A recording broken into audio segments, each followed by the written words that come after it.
Hi everyone, welcome back. We are now on episode 9.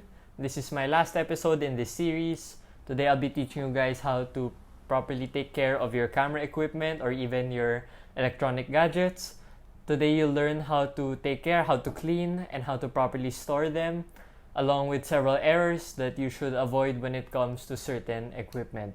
Let's get started.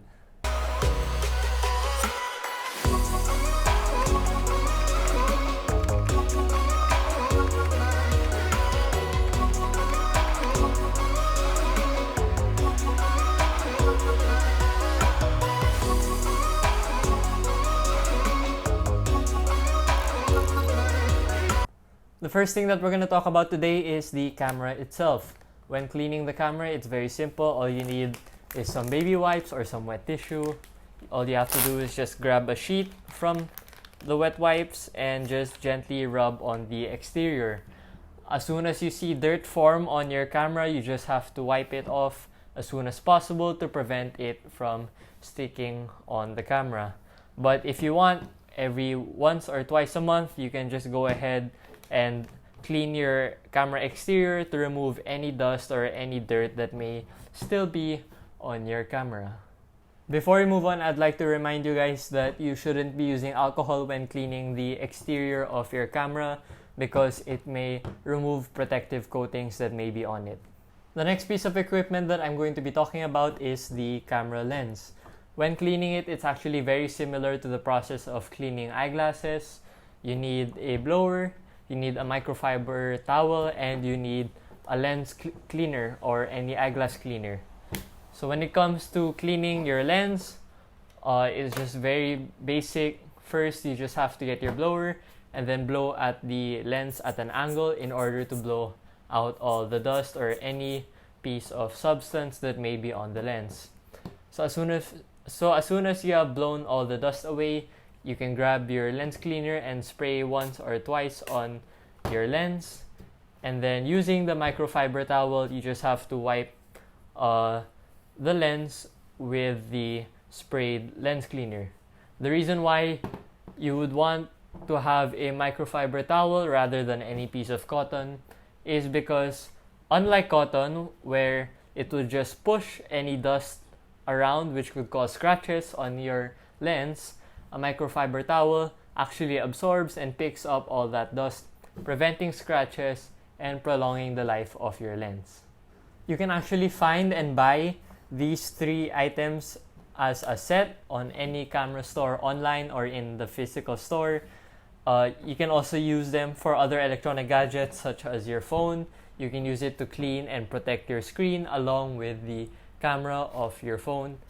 You can also use it for your laptop screen and your iPad screen. Any electronic, this can really help and protect those screens. The next item is actually going to be the camera sensor. It's that rectangle in the body of your camera that processes all the light data that it gathers and turns it into a photo. When cleaning it, I suggest you send it to a camera shop where they can professionally clean it, because if you yourself try to clean it and you're not properly trained or skilled enough, you may actually end up just destroying your sensor. But when it comes to protecting your sensor, you can do a lot of things. If you're going to change your lens, for example, when changing it, make sure your camera is face down so that once you disconnect the body from the lens, the sensor is protected from dust by the top of the body. So make sure that the sensor is protected at all costs, because that is actually what creates your image. The next piece of equipment that I'm going to be talking about is your camera battery. This rule will also apply to your phone, to your iPad, to your laptop, to all of your electronic gadgets, so you may also listen to this rule. When it comes to using your battery, let's say you're out shooting, you're out traveling, and then your battery is running down. As soon as it hits 20%, you get your battery out and replace it with a new one, or you charge your battery. You do not want to run it down all the way to 0 because 1, it will slowly destroy your battery, and 2, it will slowly make each battery life cycle less in time. The same thing when it comes to charging. As soon as it hits 100%, you take the battery out of the charger, because if you leave it on to overcharge, not only will you have a risk of it exploding and causing a fire. It will also decrease the battery life and the length of each battery cycle. The next piece of equipment that I'm going to be talking about is your memory card. There's actually not that much that I have to talk about when it comes to memory cards, except for one thing. So let's say that you're done shooting, you went to your computer to transfer your photos, and you've transferred all the photos that you want, and you want to put your memory card back in your camera. Please do not just pull it out of your computer without ejecting, because that can cause the data here to be corrupted and even deleted, and it can also harm your memory card. So please, it's very simple. If you want to take the memory card out of the computer, you just go to your computer and press eject on this disk. It will save your memory card, and please do it. The next topic that we're going to talk about is how to store your equipment, starting with the camera itself. You would want to have your own camera bag meant only for storing camera equipment. Your camera is very expensive, therefore you would want to treat it properly. Your bag should also have enough padding on the inside, like what I have here, in order to protect your camera from occasional bumps and tumbles. You'd want to have this because your camera is very sensitive. If it shakes a lot or if it gets bumped a lot, it may eventually lead to your camera being destroyed. Next is your camera battery and your memory card, both of which you would want to keep either in your camera or in your bag. They are both very small pieces of equipment, and they are very easy to lose if you do not store them properly. For the battery, you can opt to have a special case like what I have.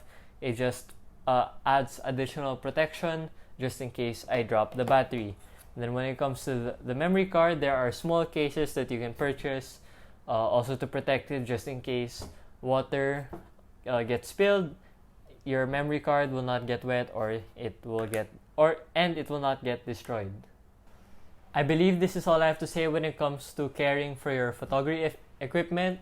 You now know how to clean, how to store, and how to properly take care of your photography equipment, along with knowing what mistakes to avoid. Note that these rules may also apply to your other electronic gadgets like your phone or your laptop. I'm Nathan Bata. I'm part of the school's media team. I hope you learned a lot from me in this entire series. This is my last episode. I hope that through these videos you have gotten a little bit better at photography. I hope you enjoyed. Stay safe, stay healthy, stay happy. Take care. Bye-bye.